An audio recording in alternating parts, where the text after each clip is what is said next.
കൂട്ടായ്മയിലെ അംഗങ്ങളെ, സുഹൃത്തുക്കളെ, പ്രിയപ്പെട്ടവരെ, കോട്ടപ്പുറം മുസ്ലിസ് പാർക്ക് എല്ലാവരുടെയും മനസ്സിലറിയാം, അതൊരു വിനോദ കേന്ദ്രമാണ്.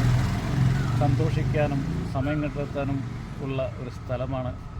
എന്നതിലുപരി മാളയിൽ നിന്നും വന്ന ഒരു സുഹൃത്ത് എന്നോട് ചോദിച്ചത്, അതിനിടയിൽ കാണുന്ന ഒരു കൂട്ടായ്മ, കരുതൽ കൂട്ടായ്മ എന്നൊരു സംഘടനയെക്കുറിച്ചൊരു ചോദ്യം ചോദിച്ചു 2 ദിവസം മുമ്പ്. ആ കൂട്ടായ്മ എന്താണെന്നും കൂട്ടായ്മയുടെ പ്രവർത്തനങ്ങൾ എന്താണെന്നും വ്യക്തമായി അദ്ദേഹവുമായി സംസാരിക്കുമ്പോൾ അദ്ദേഹം പറഞ്ഞത്, ഇനിയൊരു ദിവസം ഈ മുസ്ലിസിലേക്ക് വരുമ്പോൾ ഈ കൂട്ടായ്മയിൽ വരാനും ഈ കരുതൽ കൂട്ടായ്മയോടൊപ്പം ചേർന്ന് നിന്നുകൊണ്ട് ഒരു നേരത്തെ സ്നേഹവിരുന്ന് തരാനും ആ മനസ്സ് തയ്യാറായി. വളരെയധികം സന്തോഷം തോന്നിയ ഒരു സമയമായിരുന്നു അത്. ആ സുഹൃത്തിനും ഞാൻ നന്ദി പറയുന്നു. അതോടൊപ്പം ഇന്ന് നമുക്ക് ഈ സ്നേഹവിരുന്ന് തന്നത് നമ്മുടെ കരുതൽ കൂട്ടായ്മയുടെ വളരെ ശക്തനായ വ്യക്തി ടോണി ജോസ്.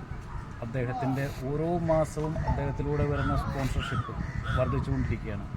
ഇന്നും ടോണിച്ചേട്ടൻ മുഖേന വന്നിരിക്കുന്നത് ടോണിച്ചേട്ടൻ്റെ തിരുത്തിപ്പുറത്തുള്ള സുഹൃത്തിൻ്റെ അമ്മ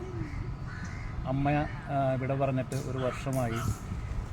ആ അമ്മയുടെ ഓർമ്മ ദിനത്തിൽ ആ കുടുംബം തരുന്ന ഈ സ്നേഹവിരുന്നാണ് നമ്മളിന്ന് ഏറ്റുവാങ്ങുന്നത്. എല്ലാവിധ പ്രാർത്ഥനയും ആശംസകളും നമ്മുടെ കൂട്ടായ്മ, നമ്മുടെ എല്ലാവരുടെയും പേരിൽ ആ കുടുംബത്തിനും നമ്മൾ നേരുകയാണ്. അതോടൊപ്പം ഈ വിരുന്ന് ഏറ്റുവാങ്ങാൻ നിങ്ങളെ സ്നേഹപൂർവ്വം ക്ഷണിക്കുന്നു. ഇത് കൊടുക്കുവാനായിട്ട് ടോണിച്ചേട്ടനെയും